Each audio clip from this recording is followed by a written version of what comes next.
Kita akan lanjutkan teman-teman sekalian pada siang ini, semoga Allah berkahi.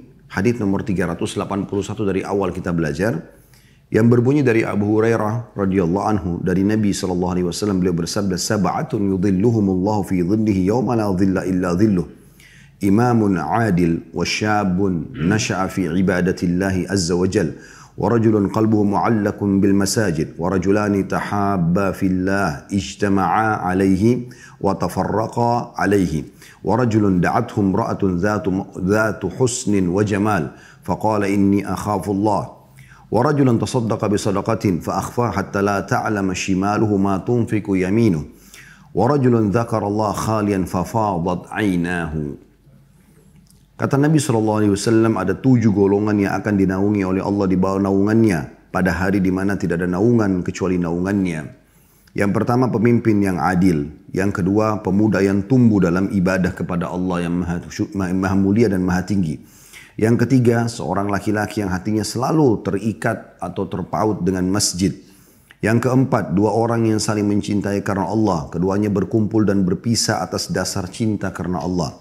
Yang kelima, seorang laki-laki yang diajak oleh seorang wanita cantik dan menawan. Lalu dia berkata, sesungguhnya saya takut kepada Allah. Yang keenam, seseorang yang bersedekah dan menyembunyikan sedekahnya sehingga tangan kirinya tidak mengetahui apa yang diinfakkan oleh tangan kanannya. Dan yang terakhir, yang ketujuh, dan seorang laki-laki yang mengingat Allah dalam kesendirian, maka kedua matanya mengucurkan air mata. Hadis ini diriwayatkan oleh Bukhari dan Muslim.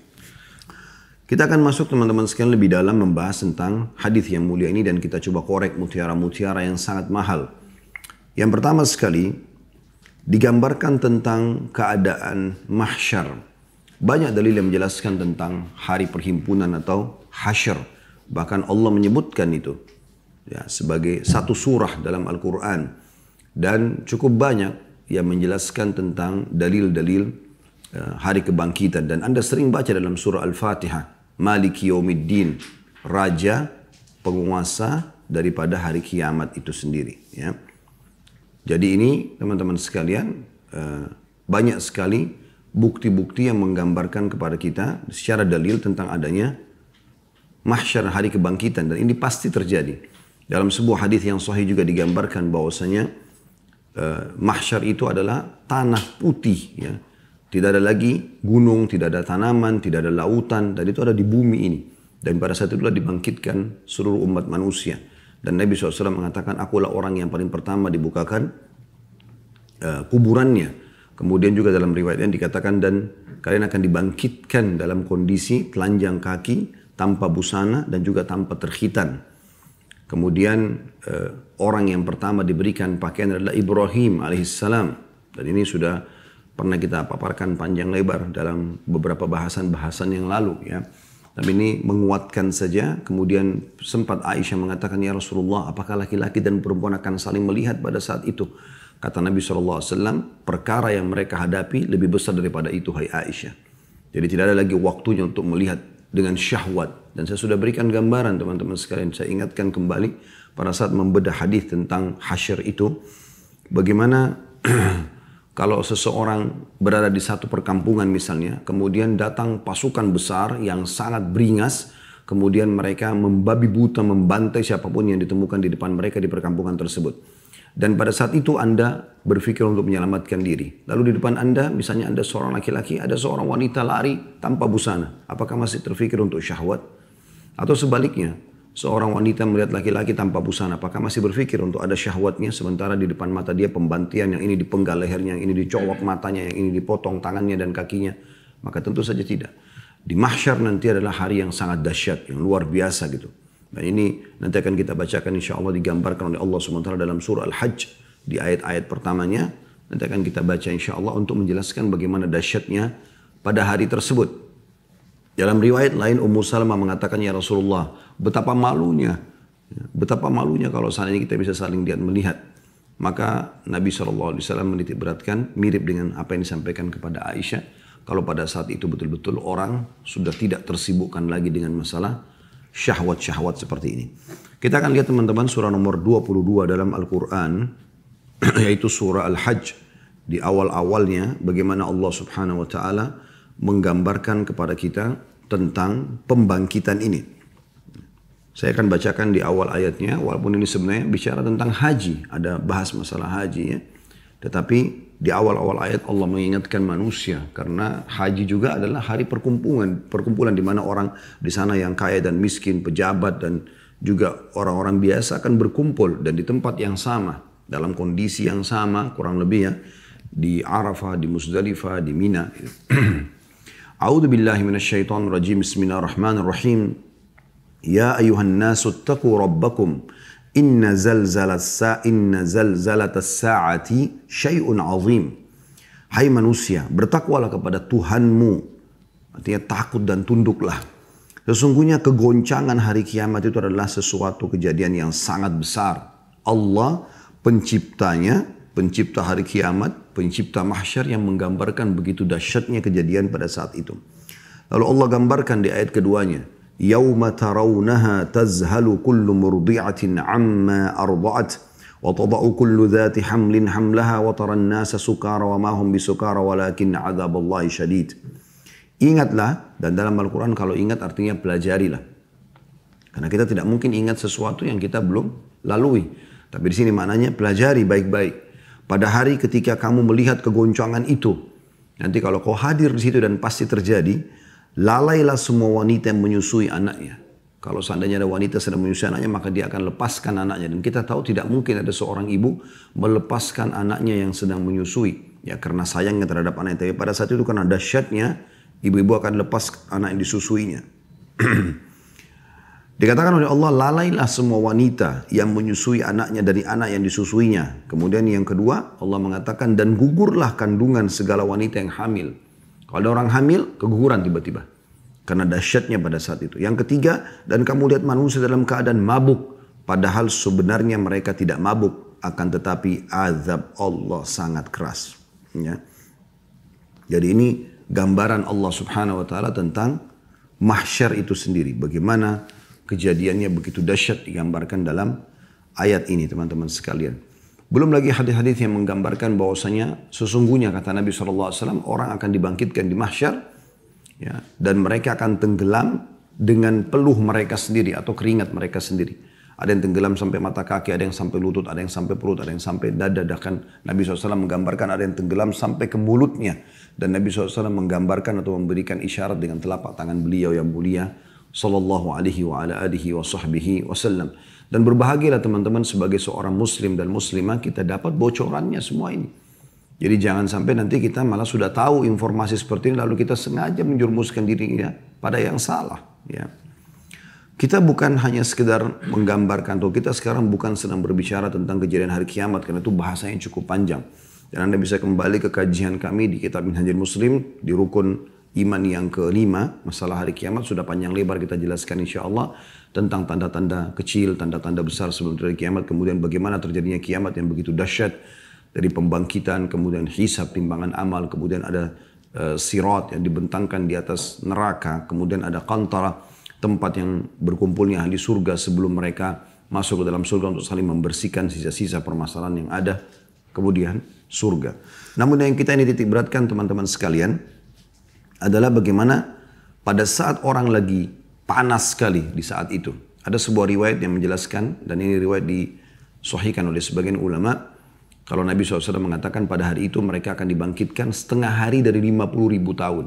Artinya 25.000 tahun di mahsyar itu. Dan ini waktu yang luar biasa. Ya, kemudian mereka akan dekat sekali dengan matahari, tidak kurang dari 1 mil. Perawi hadis sempat mengatakan, saya tidak tahu yang dimaksudkan apakah 1 mil itu jarak perjalanan manusia yang 1,5 kilometer atau kurang lebih seperti itu. Atau memang mil yang biasa kalau wanita ingin meletakkan celak di mata mereka menggunakan wadah, ya mungkin kayu atau plastik kalau kita sekarang. Pas dia mau letakkan di bulu matanya untuk digosokkan, itu namanya mil. Kalau matahari sampai sedekat itu bagaimana panasnya manusia. Dan pada saat itu mereka akan keluarkan peluh sampai masuk ya, ke 7 lapis bumi, kemudian keluar dan menenggelamkan setiap orang sesuai dengan kadar dosanya sendiri. Nah pada saat itu teman-teman sekalian, ada orang-orang yang Allah khususkan. Dan semoga insya Allah dengan membahas hadits ini kita jadi engah dan kita termasuk orang-orang yang terselamatkan. Ada orang yang tidak kena sama sekali sengatan matahari itu. Mereka tidak termasuk orang-orang yang sempoyongan seperti orang mabuk tadi. Mereka tidak termasuk seperti wanita yang keguguran, wanita yang melepaskan anaknya. Mereka berada di bawah naungan, dingin, sejuk. Dan mereka dalam sebuah hadis dikatakan oleh Nabi SAW, mereka tidak melewati waktu yang 25.000 tahun itu, kecuali hanya seperti saat matahari mau terbenam sampai terbenam saja. Jadi sangat mudah bagi mereka. Dan mereka berada di bawah naungan arsy-Nya Allah, singgasana Allah yang tentu saja dengan segala macam kenikmatannya. 7 golongan ini teman-teman sekalian sudah disebutkan ya, dalam hadis yang tadi kita sudah terjemahkan.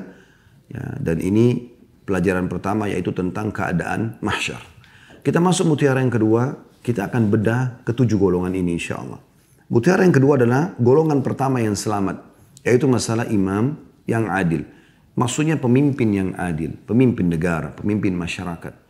Kalau seseorang diamanahkan oleh Allah Subhanahu wa taala untuk jadi pemimpin di satu wilayah, maka ini dia seperti berada di dua ujung tombak yang berbahaya bagi dia.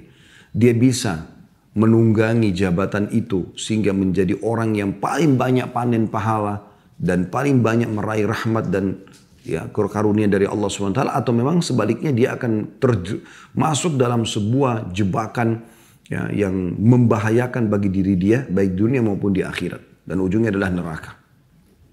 Dan cukup banyak bahasan masalah ini, bahkan Imam Adz-Dzahabi rahimahullah masukkan dalam kategori dosa besar kalau sampai ada pemimpin yang zalim terhadap masyarakatnya. Kalau ada pemimpin yang cerdas, dia menunggangi jabatan tersebut justru untuk meraih kesempatan pahala. Karena memang keputusan dia akan merata dan hampir seluruh masyarakatnya akan mengikuti. Maka kalau itu keputusan kebaikan dengan tanda tangan, dengan instruksi, ya, kemudian masyarakat mengamalkan itu, menjalankan, maka dia akan panen semua pahalanya. Sebaliknya kalau dia mengeluarkan sebuah instruksi yang salah, ya, sebuah keputusan yang salah, tanda tangan yang salah, maka dia akan memanen dosa semua orang yang mengikuti perbuatan atau perintah tersebut. Dan ini hal yang harus benar-benar digarisbawahi. Maka pemimpin yang adil, yang betul-betul takut kepada Allah Subhanahu wa taala, dia bukan berpikir untuk memperbanyak hartanya, dia bukan berpikir justru untuk maslahat-maslahat pribadinya gitu. Atau mungkin titipan-titipan dari orang-orang yang zalim, sehingga mereka lebih banyak melakukan kezaliman di negara tersebut misalnya, maka dia akan menjadi orang yang luar biasa. Dan banyak contoh dalam masalah ini, Khulafaur Rasyidin, Abu Bakar, Umar, Uthman, Ali, Ridwanullahi alaihim, Muawiyah bin Abi Sufyan radhiyallahu anhum ajma'in.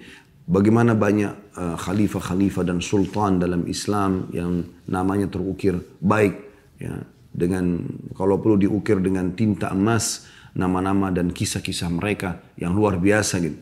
Bagaimana Abu Bakar radhiyallahu anhu dengan kesederhanaannya memimpin negara pada saat itu dan kemudian berlaku adil dengan masyarakatnya.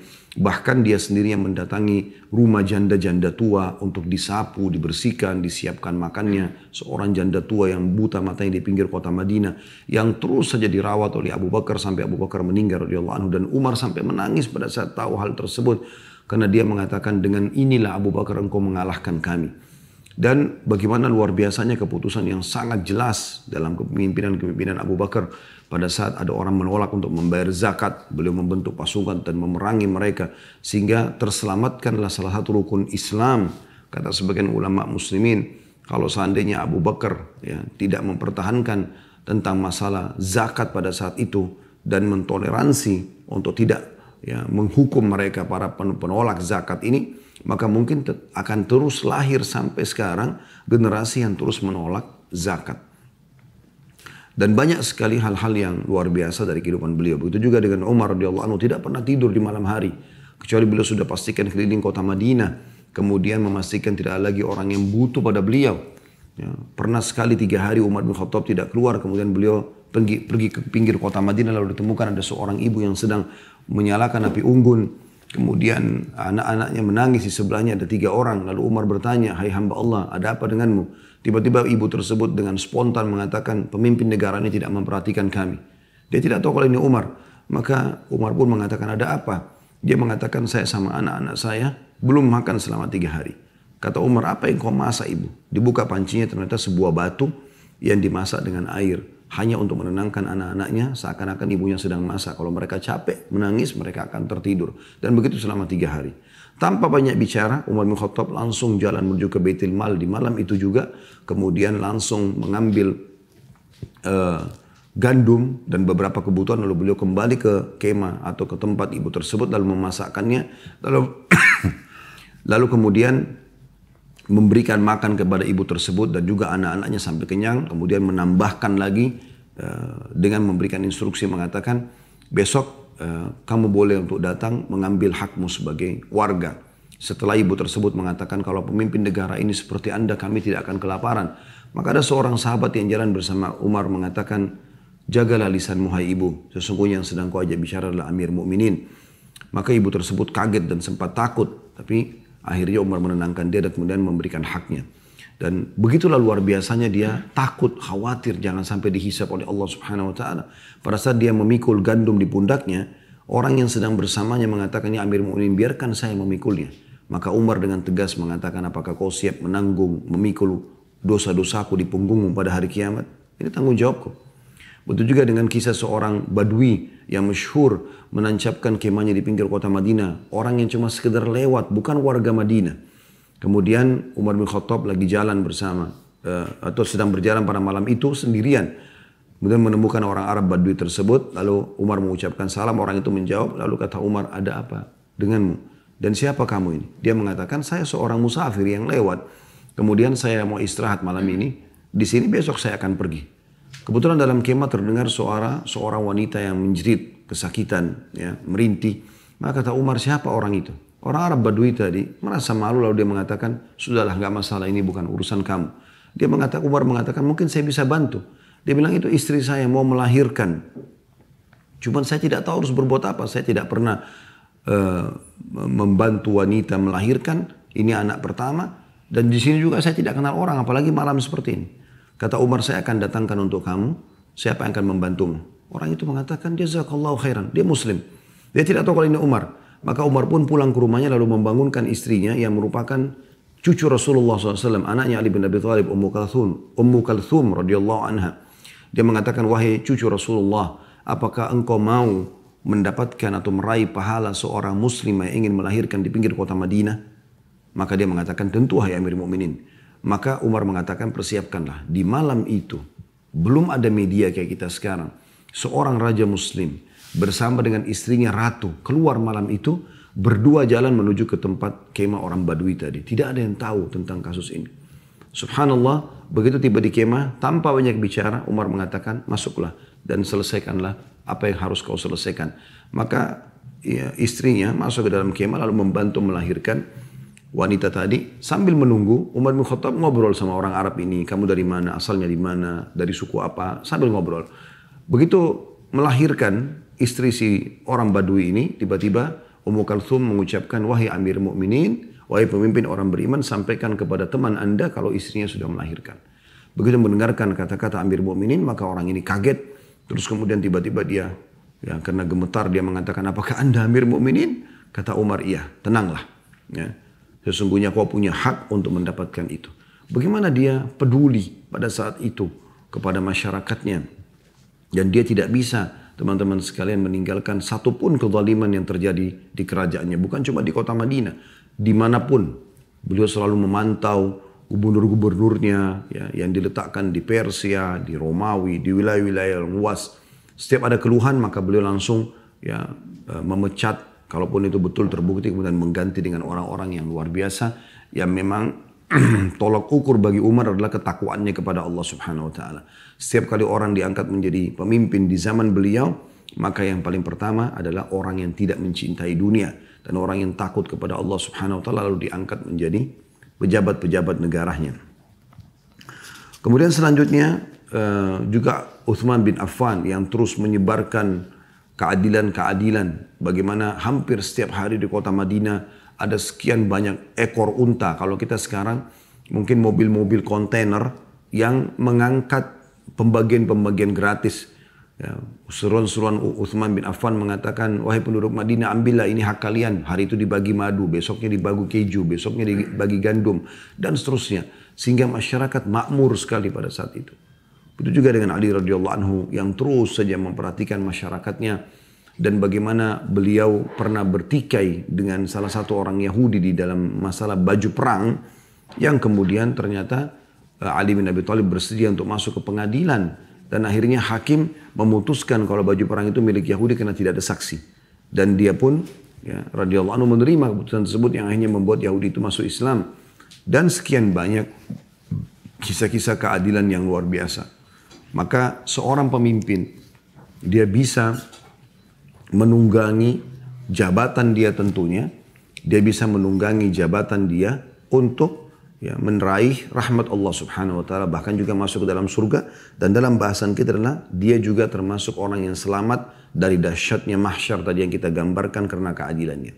Atau sebaliknya, dia akan menjadi orang yang paling terhina dan tercela kalau dia memang menyalahgunakan jabatan yang ada. Sehingga dia mengkhianati masyarakatnya. Berapa banyak orang yang telah dijanjikan dengan janji-janji tapi semuanya palsu misalnya. Maka berapa banyak orang yang akan tuntut dia pada hari kiamat nanti. Kalau kita punya masalah dengan satu orang saja tetangga kita. Sudah cukup kalau kita buat kezaliman untuk dia tuntut bahkan dia menghabiskan pahala kita hari kiamat.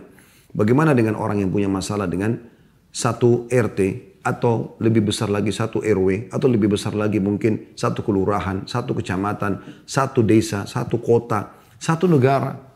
Berapa banyak ya, yang akan dia hadapin musuh pada hari kiamat dan akan tentu menjerambakkan dia ke dalam api neraka. Dan ini bahaya sekali.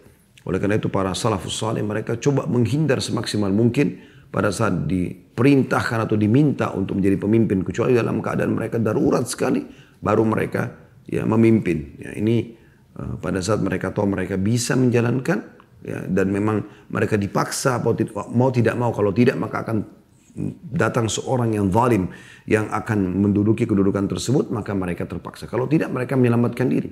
Bagaimana Sufyan Ats-Tsauri rahimahullah lari dari jabatan hakim yang pada saat itu hakim itu bisa menghakimi khalifah dan gajinya cukup besar, fasilitasnya sangat bagus, tapi belum melarikan diri karena tidak mau ya, jangan sampai nanti beliau dituntut dari satu keputusan yang salah pada hari kiamat nanti. Dan beliau lebih memilih untuk menjadi pengajar dari para tenaga pengajar atau dai-dai kaum muslimin di kota Mekah. Dan sekian banyak contoh-contoh dalam masalah ini tentunya. Yang jelas kalau Anda diberikan amanah oleh Allah SWT menjadi seorang pemimpin, raihlah kesempatan emas dalam hadis ini untuk selamat dari dahsyatnya mahsyar yang sudah kita gambarkan tadi dengan membacakan surah Al-Hajj dan juga beberapa hadis-hadis yang sudah saya paparkan. Kemudian kita masuk mutiara yang ketiga dari hadis ini, dan ini adalah golongan yang kedua, syabun nasya'a fi ibadatillah.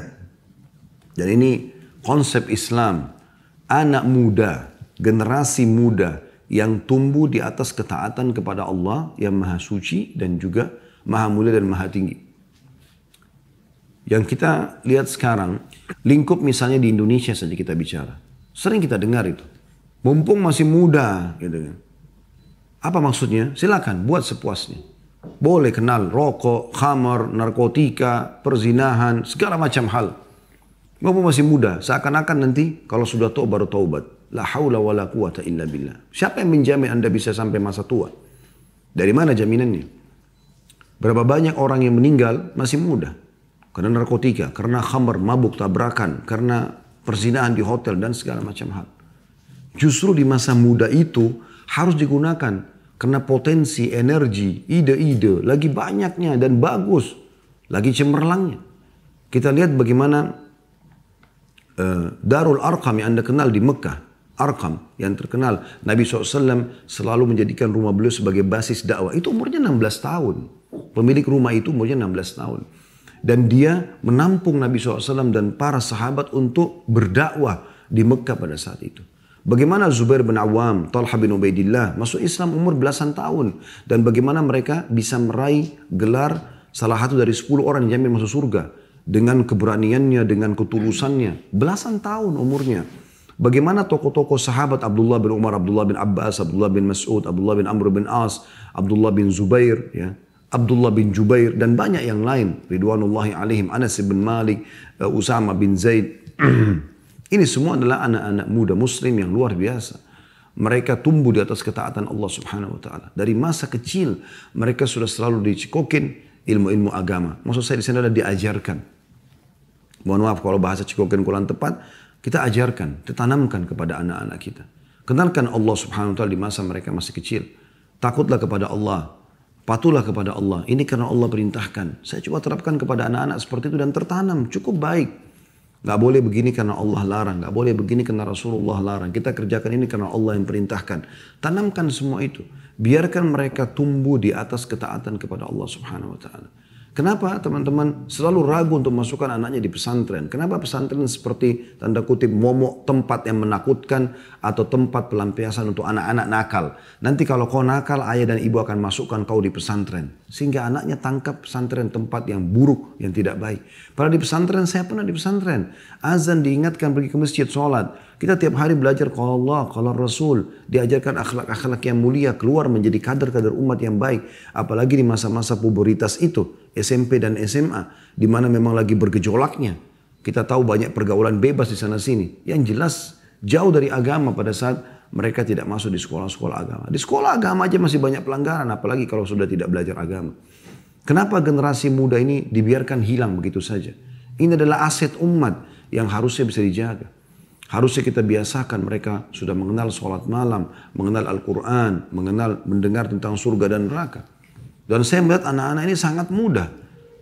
Ada anak-anak kami yang pada saat di rumah misalnya melakukan satu perbuatan sedikit saja mungkin bagi kita pelanggaran secara teknis sebenarnya anak itu misalnya menumpahkan ini atau apa saja. Kemudian kalau istri saya mau menasihatkan saya ingat betul nggak takut kalau masuk neraka. Nanti neraka itu begini, kuburan itu begini. Hanya sedikit diberikan gambaran, sudah ketakutan sampai pernah menangis. Saya lihat sendiri bagaimana mereka ketakutan pada saat diberikan gambaran. Dan penanaman rasa takut kepada Allah SWT dan hukumannya ini dari kecil. Sehingga mereka itu tidak terbiasa dalam perbuatan-perbuatan kemungkaran nantinya. Nah, ini poin yang mesti digarisbawahi teman-teman sekalian. Karena generasi muda ini seperti sesuatu yang lazim dan harus selalu kalau tamat SMA, pilok sana sini bajunya, buat ugal-ugalan di jalanan, jalan tidak pakai helm, mabuk-mabukan, seks bebas, ganggu gurunya. Kenapa selalu yang digambarkan dalam bahkan film-film dan sinetron pasti kalau SMA itu pergaulan bebas. Pasti yang digambarkan narkotika, pasti digambarkan hampir di luar nikah. Kenapa bukan sesuatu yang baik, yang patuh, yang taat, yang soleh dan soleha? Kenapa bukan seperti itu? Maka ini hal yang bertolak belakang sekali dengan karunia yang Allah janjikan di sini. Kalau Anda teman-teman sekalian luput dari kesempatan emas di masa muda dulu tidak beribadah kepada Allah Subhanahu wa taala atau kurang ibadahnya, maka jangan lagi luputkan anak-anak kita. Generasi yang Allah amanahkan di tangan kita, gitu kan. Itu luar biasa teman-teman sekalian. Saya bisa rasakan sendiri pada saat tamat atau masih SMP ya, pas masuk SMA, pas masuk di kota Madinah. Kemudian haji pertama kami lakukan tahun 90, saya masih ingat itu anak-anak yang masih belasan tahun semuanya pada saat itu. Kami haji bersama dengan kampus, kemudian pergi dan bagaimana mereka dengan semangatnya di saat diajarkan agama dan bagaimana tertanam itu. Ya, penanaman agama itu sangat mudah bagi generasi muda itu dan mereka sangat mudah tersentuh dan mereka lebih semangat. Usama bin Zaid radhiyallahu anhu itu diangkat jadi pemimpin perang oleh Nabi SAW 17 tahun umurnya. Sampai ada sebagian orang yang ragu pada saat itu. Kata Nabi SAW, ada sebagian kalian meragukan tentang kepemimpinan anak ini. Padahal sebagaimana kalian ragu terhadap pemimpin ayahnya Zaid bin Haritha. Tapi ketahuilah dia pemimpin yang paling tepat. Akhirnya dia menjadi pemimpin. Di dalam pasukannya ada Abu Bakar, ada Umar, ada Uthman, ada Ali, ada sahabat-sahabat senior pada saat itu. Ridwanullahi alaihim. Jadi bagaimana generasi muda ini dikader untuk menjadi orang yang patuh kepada Allah Subhanahu wa taala. Ini satu karunia yang besar karena mereka termasuk anak-anak muda yang tumbuh dalam ketaatan kepada Allah itu akan mendapatkan naungan Allah Subhanahu wa taala dan tidak akan merasakan mahsyar yang sampai 25.000 tahun tadi. Ya, setengah hari dari 50.000 tahun dalam hadis dikatakan itu kecuali hanya seperti matahari mau terbenam sampai terbenamnya matahari dan mereka berada dalam nikmat yang besar. Dan tentu kalau Anda mengkader anak-anak Anda supaya bisa menjadi generasi seperti ini, maka Anda meraih pahala-pahala mereka juga. Ya, kalau masa muda Anda dulu tidak seperti itu. Yang ketiga adalah warajulun qalbu mu'allaqun bil masajid. Seseorang yang hatinya selalu terikat dengan masjid. Ya, di sini dikatakan rajul adalah seorang laki-laki. Nah, memang laki-laki yang dominan diperintahkan ke masjid dan dalam madzhab Imam Ahmad rahimahullah memang wajib untuk menuju ke masjid. Dan ini teman-teman sebuah hal juga yang harusnya dijadikan sebagai sebuah pegangan hidup. Hati kita selalu terpaut, terikat dengan masjid. Gelisah kalau terdengar azan masih belum ke masjid. Gitu kan. Kecuali Anda punya udzur syar'i, Anda sakit, Anda ada hal-hal lain, itu berbeda. Tapi kalau tidak, maka semangat untuk pergi ke masjid. Bukankah kita dapat banyak sekali keutamaan? Doa keluar rumah ada keutamaan. Doa ke masjid juga ada bacaan tersendiri. Ini kita pelajari di Senin sore ya, di kumpulan doa itu sudah kita pelajari. Bagaimana kita minta pada saat ke masjid, diberikan cahaya di wajah, di hati, di kulit, di darah, ya, di sebelah kanan, sebelah kiri, depan, belakang. Kita minta di kuburan kita, di wajah kita diberikan cahaya. Itu doa menuju ke masjid, ada keutamanya sendiri. Setiap langkah ke masjid, satu langkah kaki, itu akan dicatatkan satu pahala dalam hadis Bukhari Muslim. Satu langkah yang lain akan dihapuskan satu dosa. Dan dengan langkah itu diangkatkan satu derajat. Ini sudah 5 keutamaan. Belum masuk ke dalam masjid dengan kaki kanan, keutamaan sendiri. Cuma melangkah kaki kanan masuk ada pahalanya. Keluar dengan kaki kiri, ini juga pahala sendiri. Kemudian Anda bisa sholat qobliyah di situ. Ada doa antara azan iqamah yang mustajab. Ada mendapatkan keutamaan sholat berjamaah awal takbiratul ihram bersama imam. Kemudian juga ada zikir habis sholat yang jelas-jelas didoakan oleh malaikat selama tidak membatalkan wudu dan berdiri dari musallahnya. Tidak kurang dari 10 atau 11 keutamaan Anda dapatkan dengan ke masjid.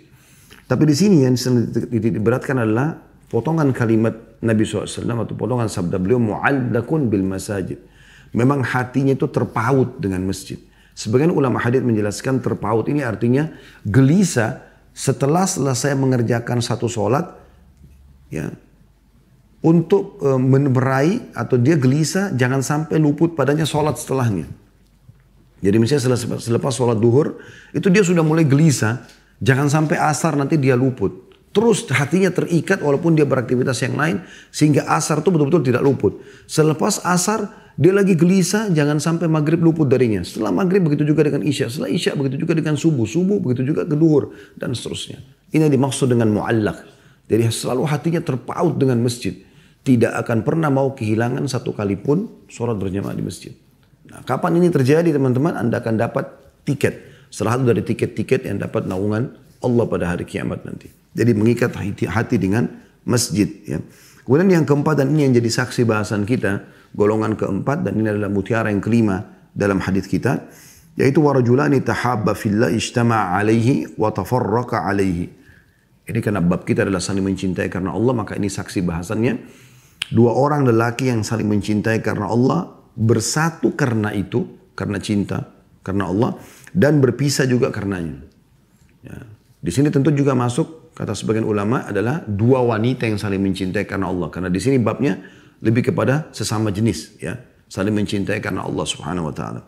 Yang dimaksud 2 orang yang saling mencintai karena Allah berkumpul karenanya, maksudnya karena dia lihat ada orang yang lebih baik ibadahnya daripada dia, kemudian dia menjadikannya sebagai sahabatnya karena Allah. Tentu kalau kita bahas di sini ijtama'a alaihi, berkumpul bersatu karena Allah, tentu tidak mungkin dijadikan sahabat ahli maksiat karena akan jauh dari Allah Subhanahu Wa Taala. Jadi kita lihat siapa di antara muslimin generasi muda Islam yang baik imannya, baik akhlaknya, lalu kita menjadikannya sebagai sahabat kita karena Allah Subhanahu Wa Taala, dan juga berpisah karenanya. Maksudnya kalau sahabatnya itu melakukan maksiatan, diingatkan, tidak mau dengar, ya, maka dia boleh meninggalkan temannya tadi untuk menjadi sahabat dekat. Ukhuwah Islamiyah, persaudaraan Islam yang meluas untuk semua muslim, itu tidak dihapus, tidak dihilangkan. Tapi persahabatan dia pribadi dengan orang ini, itu diputuskan sama dia, karena dia khawatir dia juga terpengaruh. Ya seperti itu. Dan Nabi SAW menjadikan pondasi pendirian negara di Madinah, awal beliau hijrah, SAW ada 3. Yang pertama adalah beliau membangun masjid, Masjid Quba dan Masjid Nabawi sebagai simbol Islam. Oleh karena itu, di setiap desa, kota Islam, negara Islam harus ada masjid yang merupakan simbol. Kemudian yang kedua, mempersaudarakan antara muhajirin dan ansar. Nah ini ukhuwahnya. Bagaimana menjalin. Ada ukhuwah umum, Nabi SAW menyampaikan tentang semua firman Allah SWT, innamal mu'minun ikhwah, semua orang beriman adalah bersaudara. Dan beliau juga lakukan ukhuwah yang khusus. Seperti mempersaudarakan antara Sa'ad dan Abdurrahman bin Auf radhiyallahu anhu majma'in, mempersaudarakan antara fulan sama fulan dan seterusnya. Beliau mempersaudarakan banyak di antara sahabat-sahabat Nabi yang memang nanti menjadi sahabat dekat satu sama yang lain, gitu kan. Dan kisah yang masyhur Sa'ad bagaimana menawarkan kepada Abdurrahman sebagai bentuk ketulusannya karena Allah. Dia punya 2 orang istri, dia mengatakan, saya akan menceraikan salah satunya setelah kau lihat yang mana kau cocok, kemudian kau boleh nikahi selama saya iddah. Dan saya juga punya setengah perkebunan kurma di Madinah milik saya, maka saya akan bagi 2. Ya, dengan bentuk persaudaraan yang dia ingin sempurnakan karena Allah Subhanahu wa taala. Dan tentu Abdurrahman sangat mulia menolaknya, mengatakan semoga Allah berkahi di keluargamu dan juga hartamu. Dia hanya minta ditunjukkan pasar, kemudian dia pun mulai berdagang sampai dia punya kemampuan, lalu dia melamar seorang wanita Ansar dengan emas atau dengan emas sebesar biji kurma. Dan seterusnya. Intinya teman-teman, yang ketiga ini atau yang keempat, golongan keempat ini dianjurkan kita memilih salah satu dari kaum muslimin sesama jenis kita untuk kita jadikan sebagai sahabat kita. Dan boleh orang mencintai lebih daripada satu orang kalau memang dianggap adalah orang-orang saleh, gitu kan. Tapi ini dianjurkan seseorang kalaupun menyukainya dia membahasakan itu. Seperti misalnya pernah ada sahabat Nabi, tidak disebutkan dalam riwayat ini namanya, sholatnya luar biasa khusyuknya. Bagus sekali sholatnya. Ada satu sahabat yang sedang duduk di sebelah Nabi SAW mengatakan, ya Rasulullah, saya menyukai orang ini karena Allah. Karena luar biasa gitu, sholatnya khusyuk, penuh dengan tumak nina sampai salam. Orang itu pas mau keluar dari masjid. Kata Nabi SAW, kejar orang itu. Dan ucapkan di wajahnya. Maka dikejar oleh sahabat tersebut yang mengatakan, uhibbuka fillah. Saya mencintaimu karena Allah Subhanahu wa ta'ala. Tentu ini sudah pernah kita jelaskan juga dalam kajian Minhajul Muslim, teman-teman sekalian, kitab Minhajul Muslim, tentang bagaimana harusnya menjadi atau bersaudara karena Allah Subhanahu wa ta'ala. Ada beberapa hal yang harus diperhatikan, ya. Jadi selain orang itu kita anggap lebih baik daripada kita ibadahnya, juga kita harus betul-betul sesuai perkataan kita dengan loyalitas dan royalitas kita. Kita harus loyal dengan dia dan juga kita royal. Makanya pernah ada orang datang kepada Abu Hurairah dan juga riwayat lain Abdullah bin Mas'ud ridwanullahi alaihim lalu mengatakan, saya mencintai anda karena Allah. Kata keduanya, ya, tentu ini di orang yang berbeda, ya, orang yang sedang banyak ngobrol dan di waktu yang berbeda, tapi riwayatnya mirip. Kata Abu Hurairah dan di riwayat lain Abdullah bin Mas'ud juga berkata, apakah kau bersedia untuk menjadikan kantongku kantongmu dan kantongmu kantongku? Artinya setelah kita bersaudara karena Allah ini berarti hartaku hartamu, hartamu juga hartaku. Maka orang itu mengatakan, saya belum sampai ke tingkat itu. Kata beliau, kalau gitu cari orang lain. Karena ukhuwah ini benar-benar berarti ada loyalitas, ada royalitas. Bagaimana kita betul-betul menunjukkan cinta karena Allah kepada dia dengan membantunya, gitu kan? Nah, ini yang digambarkan oleh Sa'ad radhiyallahu anhu pada saat menawarkan setengah hartanya kepada Abdurrahman bin Auf ridwanullahi alaihim. Dan juga Imam Syafi'i mengatakan rahimahullah, siapa yang ingin langgeng dengan sahabatnya karena Allah, maka dia harus bersabar dengan kekurangannya kalaupun ada, dengan cara menasihatinya, meluruskan, kecuali betul-betul tidak mau dia perbaiki, baru kemudian kita berpisah karena Allah Subhanahu wa ta'ala. Karena manusia punya kekurangan. Ya. Itu yang dimaksud dalam hadis ini. Kemudian mutiara yang selanjutnya, yang keenam, dan ini adalah golongan yang kelima, وَرَجُلٌ دَعَتْهُ امْرَأَةٌ ذَاتُ حُسْنٍ وَجَمَالٍ فَقَالَ إِنِّي أَخَافُ اللَّهِ. Seorang laki-laki yang ditawarkan untuk melakukan perbuatan zina oleh seorang wanita yang dikatakan sini ذَاتُ حُسْنٍ وَجَمَالٍ. Ini cirinya, cantik, menawan. Ya. Apalah semua bahasa yang bisa masuk di ciri wanita yang semua laki-laki tertarik. Ada wanita subhanallah, begitu laki-laki lihat semuanya suka. Semua laki-laki standarkan suka. Ada wanita mungkin relatif. Ini yang suka, ini tidak. Tapi ada wanita yang dikatakan dalam bahasa Arab ini dzatu husnin wa jamal. Jadi sudah cantik, menawan, tinggi, putih, segala macam kelebihan wanita yang sudah ada pada dia. Mengajaknya berzina. Lalu apa yang terjadi? Dia mengatakan, saya takut ya karena kepada Allah. Jadi tidak mau melakukan perbuatan zina tersebut. Tentu teman-teman, kalau wanita dzatu husnin wa jamal saja ditolak, bagaimana dengan wanita yang jelek, gitu kan? Kalau wanita yang menawan dan cantik aja ditolak sama dia, bagaimana dengan wanita yang jelek? Sebagian ulama memberikan gambaran kenapa wanita, kenapa laki-laki dibahasakan di sini. Padahal sebenarnya ini berlaku juga kalau ada seorang wanita, kemudian dia diajak berzina oleh laki-laki yang tampan, yang menawan, kemudian dia tolak karena Allah, insya Allah dia masuk dalam naungan ini. Tapi di sini umumnya kalau perempuan yang sudah mau melakukan perzinahan, apalagi punya kecantikan, menawan, maka umumnya terjadi. Jarang sekali tertolak. Bagaimana kisah Yusuf AS digambarkan dalam Al-Quran. Allah mengatakan, kalau dia bukan melihat petunjuk dari Tuhannya, laula ar-ra'a burhana rabbi, maka mungkin dia juga bisa terjerumus alaihissalam. Tapi Allah mengatakan dia termasuk ibadah kami atau hamba kami mukhlasin yang kami selamatkan. Manusia bisa tergoda, apalagi dengan wanita yang punya kedudukan, punya kecantikan. Tapi subhanallah, kita harus selalu berdoa kepada Allah subhanahu wa ta'ala agar selamatkan. Ya. Kata Atha bin Abi Rabah rahimahullah, seorang ulama masyhur dari kalangan tabi'in, tidak ada sesuatu yang saya lebih khawatirkan setelah umur saya 80 tahun pun kecuali fitnah wanita. Jadi walaupun sudah tua, karena fitnah wanita itu besar sekali. Mereka bisa dengan segala macam cara ditunggangi oleh syaitan. Kalau kita sedang menatap matanya, atau melihat hidungnya, atau melihat bibirnya, melihat kulitnya, rambutnya, bisa kita terpengaruh untuk melakukan perbuatan zina tersebut. Oleh karena itu harus betul-betul dibekali dengan iman yang kuat. Dan kita yakin hadiahnya adalah justru dapat naungan Allah di hari kiamat nanti. Pada saat orang lagi panas kita akan selamat. Banyak kisah berhubungan dengan masalah ini sudah pernah kita sampaikan. Tapi diantaranya seorang anak muda yang pada saat dia memang sangat tampan. Dia terkenal sekali, hampir seluruh wanita di wilayah yang menyukai dia. Lalu kemudian ada seorang istri pejabat yang terkenal juga dengan kecantikannya. Coba untuk menjerat dia masuk ke dalam rumahnya dengan pura-pura seakan-akan akan membeli dagangannya. Kemudian setelah masuk dalam lalu dijebak. Dikatakan kau harus berzina dengan kami. Dia dan dayang-dayangnya, si ratu itu atau si orang itu. Kalau tidak kami akan teriak dan mengatakan kau datang untuk memerkosa kami. Maka dalam kondisi seperti itu dia pun akhirnya mengatakan, ya Allah berikan aku petunjuk, aku tidak pernah melakukan perbuatan ini. Memang dia belum pernah berzina, dengan begitu tampannya dia Masya Allah, dan waktu itu dia belum menikah. Maka dia mengatakan, ya Allah aku selalu menjaga kehormatanku karenamu, maka selamatkan aku dari perbuatan ini. Tiba-tiba dia mules, kemudian dia pun dia minta ke kamar mandi. Pada saat itu perempuan ini mengatakan, apapun alasanmu kau tetap akan melakukan perbuatan ini. Kemudian setelah itu dia masuk ke dalam WC, entah kenapa setelah buang air, dia terfikir untuk meletakkan sedikit bagian kotoran itu di tubuhnya.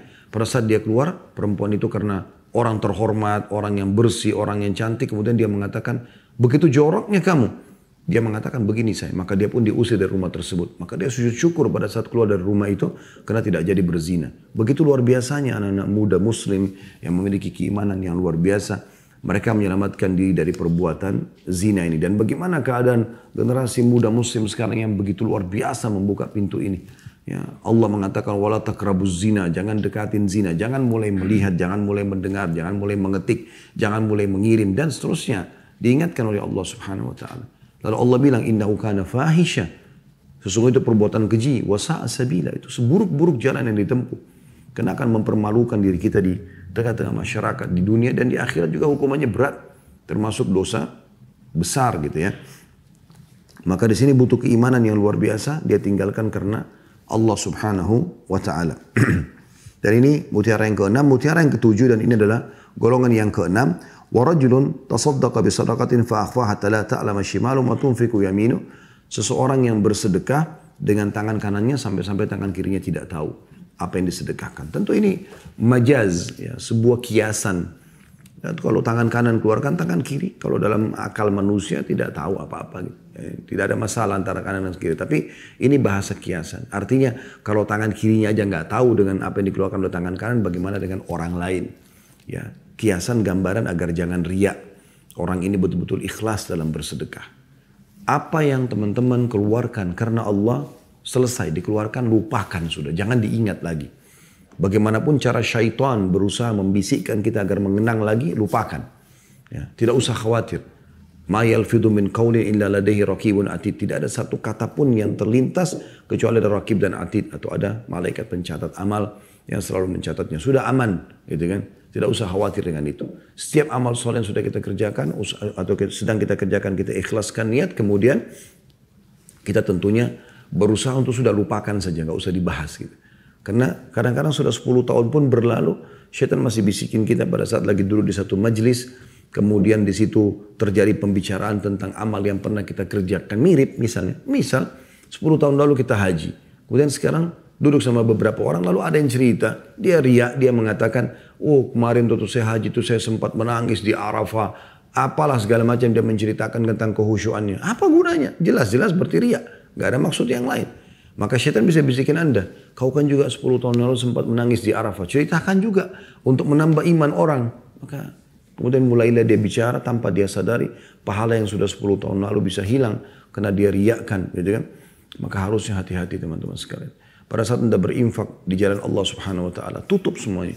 Dan kalau perlu ditanya nama pun hamba Allah. Untuk apa sebut lengkap haji fulan, haja fulan, supaya disebutkan di mikrofon masjid, lalu kemudian diiklankan. Ya, ini untuk apa semua? Tidak ada tujuannya kecuali hanya untuk dipuji. Dan ingat teman-teman, semua orang yang melakukan perbuatan karena riya, apa yang dia harapkan dari pujian Allah akan berikan. Begitulah disebutkan dalam hadis sahih Bukhari Muslim tentang masalah 3 golongan. Yang pertama Allah siksa pada hari kiamat karena riya mereka. Yang pertama sekali adalah orang yang Allah berikan harta, kemudian dia menghabiskan di jalan Allah menurut pandangan dia. Lalu Allah bangkitkan, lalu Allah perlihatkan semua nikmat itu. Kekayaan yang Allah kasih, dia infakkan hartanya segala macam. Lalu Allah tanya, apa yang kau lakukan dengan harta ini? Dia bilang tidak ada satu celah pun dan kesempatan untuk berinfak ya Allah di jalan kecuali saya lakukan. Karenamu ya Allah. Kata Allah SWT, kau telah bohong. Kau bersedekah, ya, itu karena supaya dibilang kamu itu dermawan. Dan sudah diucapkan. Kau sudah dapatkan itu puji-pujian di mana-mana. Itu sudah kau dapatkan. Gitu kan? Jadi sudah dapatkan, maka diperintahkan agar kepada para malaikat agar menyeret wajahnya orang ini dilempar ke dalam api neraka. Ini orang yang berinfak jalan Allah seumur hidupnya. Yang kedua adalah yang Allah karuniai kepada dia jihad, mati syahid. Kemudian dia pun berjihad sampai dia terbunuh. Allah datangkan, Allah lihatkan itu bagaimana dia menguasai keterampilan perang, keberanian, menyerang musuh segala macam. Lalu dia tahu nikmat itu. Lalu Allah tanya, apa yang kau lakukan dengan semua ini yang saya kasih kepada kamu? Keperkasaan, keberanian, keterampilan. Maka dia mengatakan, ya Allah tidak ada kesempatan berjihad kecuali saya sudah melakukan itu karena kamu. Sehingga sampai aku terbunuh karenamu. Kata Allah SWT, kau telah berdusta. Di hari kiamat orang tidak bisa sembunyi lagi. Semoga Allah selamatkan kita dan ikhlaskan niat kita. Maka dia mengatakan, Allah mengatakan kau berdusta. Kau berperang sampai kau terbunuh agar kau dikatakan pemberani. Ya. Kau ini pemberani, kesatria. Dan sudah diucapkan. Jadi orang riya itu dapat itu pujiannya, dia dapat yang dia inginkan. Lalu kemudian diseret di atas wajahnya, dilempar dalam api neraka. Yang ketiga adalah orang yang Allah berikan ilmu. Dia sibuk mengajarkan sana sini. Ya, Al-Quran dia ajarkan sana sini. Ada riwayat mengatakan ilmu, ada riwayat mengatakan Al-Quran. Lalu kemudian didatangkan, lalu diperlihatkan nikmat itu sama Allah. Bagaimana dia hafal Quran, bagaimana dia menguasai ilmu agama, bagaimana dia mengajar sana sini. Kemudian didatangkan hari kiamat. Allah tanya, apa yang kau lakukan dengan kelebihan yang aku berikan ini? Maka dia mengatakan, aku mengajarkan ya Allah di sana sini. Pagi dan malam hari gitu kan. Karenamu, kata Allah SWT, kau dusta. Kau melakukan itu agar kau dikatakan seorang yang alim. Orang yang pintar, orang yang begini dan begitu. Dan sudah diucapkan.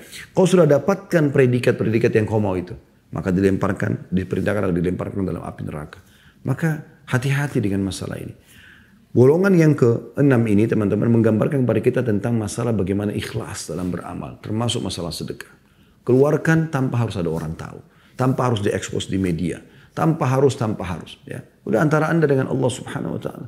Sebagian salafus saleh bahkan subhanallah mereka berinfak sampai puluhan tahun tidak ada yang tahu kalau mereka berinfak. Nanti meninggal baru ketahuan karena terputus bantuan-bantuan tersebut.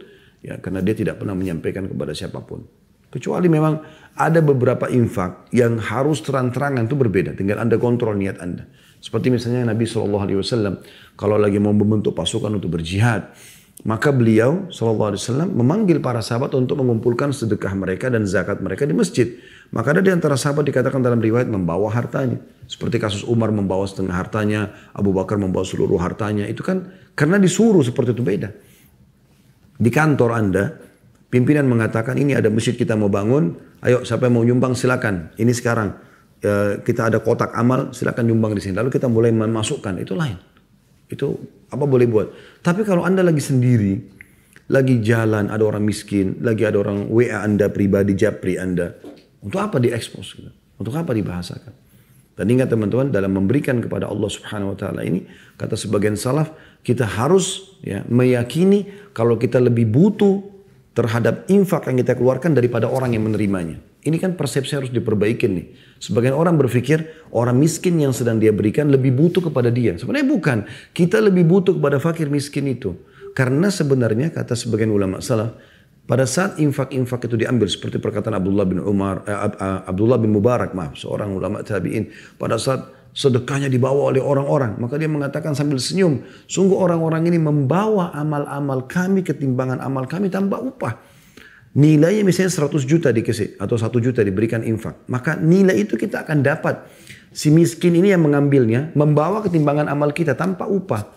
Secara kasat mata mungkin atau zahir dunia ini dia akan dapat uang itu dan dia pakai untuk kebutuhannya. Tapi sebenarnya kita sedang membawa nilai yang sama itu ke akhirat.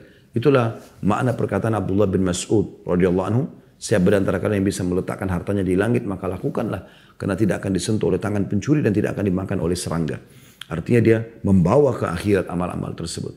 Seorang pengusaha di Turki di satu masa dulu, tidak disebutkan kapan kisahnya, tapi ini dinukil oleh beberapa dai kita. Kemudian dia selalu saja diajak ngobrol sama teman-temannya sambil teman-teman itu mengatakan, semuanya pengusaha, kau ini kenapa tidak menabung hartamu? Tidak seperti kami, kau tidak sayang hartamu. Kalau kami ini sampai punya persiapan, ya, cadangan, simpanan, tabungan kami ada banyak. Kamu nggak ada, walaupun sama-sama maju gitu kan. Kemudian dia mengatakan, justru kalian yang tidak sayang harta kalian. Karena kalian menabungnya, kalau kalian meninggal kalian akan menjadi warisan itu. Kalau saya saking sayangnya dengan harta saya sampai saya bawa ke sana. Maksudnya bawa ke akhirat. Jadi dia rupanya selalu membagi hartanya setiap kali ada keuntungan. Sepertiganya untuk tambahan modal, sepertiga buat keluarga, sepertiga selalu disedekahkan di jalan Allah subhanahu wa ta'ala. Dan hadits Bukhari menguatkan masalah itu. Yang lain bagaimana Nabi SAW menggambarkan dulu ada umat sebelum kita. Dua orang yang memiliki kebun yang bersebelahan, musim peceklik, panas sekali. Ada awan lewat di kebun, ya salah satu di antara mereka lalu terdengar suara mengatakan turunkanlah hujan di kebun fulan. Rupanya temannya yang di sebelah. Dia pun mengikuti awan tersebut, ternyata hujan betul-betul turun di kebun temannya tadi. Sementara orang semua lagi kepanasan, peceklik, bisa datang hujan hanya di situ. Dia penasaran, dia tanya temannya. Dalam hadis Bukhari ini, kata Nabi SAW, dia tanya, apa yang kau lakukan dengan kebunmu? Kenapa kok bisa peceklik begini hanya kau yang dapat hujan? Dia mengatakan, hasilnya saya bagi 3. Sepertiga buat saya kembalikan modal, sepertiga saya infakkan dulu, sedekahkan, sepertiga saya kembalikan modal, sepertiga saya gunakan untuk kebutuhan keluarga saya. Jadi memang ini adalah pintu yang luar biasa. Rahasia kaya, sukses adalah rutin bersedekah dan usahakan selalu ikhlas. Yang terakhir mutiara yang ke-8 dari hadis kita, dan ini adalah golongan yang ke-7, yaitu rajulun dzakarallaha khalian fafadat ainah. Seseorang yang mengingat Tuhannya Allah subhanahu wa ta'ala atau apapun yang berhubungan dengan Allah subhanahu wa ta'ala yang Allah janjikan seperti surga yang Allah ancamkan neraka, kemudian dia pun meneteskan air mata. Nah, ini orang insya Allah akan termasuk dapat ya, naungan Allah subhanahu wa ta'ala. Jadi sering-seringlah teman bertafakkur, ya, mengingat tentang dosa-dosa kita masa lalu, kemudian sesali perbuatan itu. Kalau Allah subhanahu wa ta'ala membuat hati kita terenyuh dan akhirnya meneteskan air mata, itu satu karunia yang luar biasa. Dalam sebuah hadis yang lain riwayat Muslim, tidak akan pernah disentuh oleh api neraka dua mata yang meneteskan air mata karena Allah. Kapan dia menangis karena Allah subhanahu wa ta'ala, maka Allah akan selamatkan dia dari api neraka. Dan ini sebuah karunia yang luar biasa, modalnya cuma nangis. Di sini dikatakan fafadat ainah, kedua matanya menangis, dan ini menangis karena Allah subhanahu wa ta'ala adalah bagian daripada ibadah. Anjuran bagaimana Nabi SAW menangis pada saat menyuruh seorang sahabat membaca Al-Quran di hadapan beliau. Kemudian beliau meneteskan air mata. Pada saat tiba dalam pada firman Allah subhanahu wa ta'ala. Bagaimana hai Muhammad pada saat kami datangkan mereka dan kami jadikan datangkan kamu sebagai saksi pada saat itu. Maka Nabi SAW menangis ya, pada saat itu. Dan berapa kali para sahabat mendengarkan tangisan Nabi SAW. Dan begitu juga para sahabat ridwanullah alim. Tapi semua karena Allah subhanahu wa ta'ala. Baik Anda karena sedang mengenang dan mengingat nikmat Allah yang besar. Anda masih bisa makan, masih bisa minum, masih bisa biologis, masih bisa berolahraga, masih bisa segala macam. Ini sebuah nikmat yang harusnya juga membuat seseorang mukmin tersentuh hatinya. Untuk bisa menangis karena bersyukur kepada Allah. Atau Anda menangis justru karena menyesali perbuatan-perbuatan dosa dan Anda khawatir masuk ke dalam api neraka. Nah ini termasuk karunia tersendiri yang Allah subhanahu wa ta'ala berikan nanti di hari kiamat. Tiket yang ke-7 yaitu orang yang menangis karena Allah subhanahu wa ta'ala dan dia akan mendapatkan naungan Allah di hari kiamat itu. Tentu ada hadis yang lain teman-teman sekalian yang juga pernah saya bahas tapi di bahasan yang berbeda tentang masalah hutang ya. Ini kalau di sini 7 golongan. Ada golongan yang lain, kata Nabi SAW, siapa yang mengutangkan orang, atau memberikan tenggang waktu, atau memaafkan utang tersebut. Maka dia akan dapat naungan Allah di hari kiamat, tidak ada naungan kecuali naungan Allah. Ini juga termasuk tambahan. Jadi bisa kita katakan golongan ke-8 sebenarnya. Saya akan tutup teman-teman dengan hadis yang 382 ya. Kita tambahkan sebuah hadis baru kita buka pertanyaan insyaAllah. Dari Abu Hurairah radhiyallahu anhu beliau berkata, Rasulullah SAW bersabda, Inna Allah Ta'ala yaqulu yawmal qiyamah, Ainal mutahabbuna bi jalali, al-yawma udhillun fi dhilli yawma la dhilla illa dhilli. Hadis ini riwayat Tirmidzi. Sesungguhnya Allah Ta'ala berfirman pada hari kiamat, di manakah orang-orang yang saling mencintai karena keagunganku? Maksudnya karena Allah. Hari ini aku menaungi mereka dalam naunganku, di hari tidak ada naungan kecuali naunganku. Jadi ini kurang lebih penguat daripada apa yang kita bahas tadi. Intinya orang yang saling mencintai karena Allah Subhanahu wa Ta'ala. Bahkan teman-teman sekalian, mencintai karena Allah ini bisa lintas masa. Kalau kita mau mengejar sebuah keutamaan, maksudnya lintas masa ini seperti kita mencintai para sahabat, kita mencintai para tabi'in, itu termasuk ya bisa, insya Allah kita berharap dengan mencintai mereka, kita bisa bersama mereka nanti pada hari kiamat. Karena pernah Anas bin Malik radhiyallahu anhu mengatakan, tidak ada hadis yang paling menyentuh untuk kami dibandingkan hadis Nabi SAW, Al-mar'u ma'aman ahabba. Seseorang akan bersama dengan orang yang dia cintai. Karena aku mencintai Nabi SAW, aku mencintai Abu Bakar, aku mencintai Umar, walaupun amalku belum mencapai amal mereka, agar aku bisa bersama mereka hari kiamat. Jadi sebenarnya kita bisa mencintai orang-orang saleh sebelum kita. Gitu kan? Di antaranya juga kita berdoa dalam Al-Quran digambarkan, Rabbana gfir lana wa li ikhwanina alladhina sabaquna bil iman. Wahai Tuhan kami, ampunilah kami dan saudara-saudara kami yang mendahului kami dalam keimanan. Maksudnya yang sudah meninggal terlebih dahulu. Gitu kan? Jadi kita bisa sebenarnya mencintai mereka. Tapi kalau kita mau khususkan adalah orang yang bisa saling bekerja sama dengan kita dalam masa hidup, ini juga masuk dalam bahasan kita. Yaitu orang masih hidup kita mengatakan saya mencintai kamu karena Allah. Kemudian kita menjalin hubungan agar kita selalu saling mengingatkan satu sama yang lainnya. Allahu a'lam. Ini bahasan kita insya Allah, dan kita akan lanjutkan nanti pertemuan akan datang dengan hadis 383 insya Allah. Masih di bab yang sama tentang masalah mencintai karena Allah Subhanahu wa ta'ala.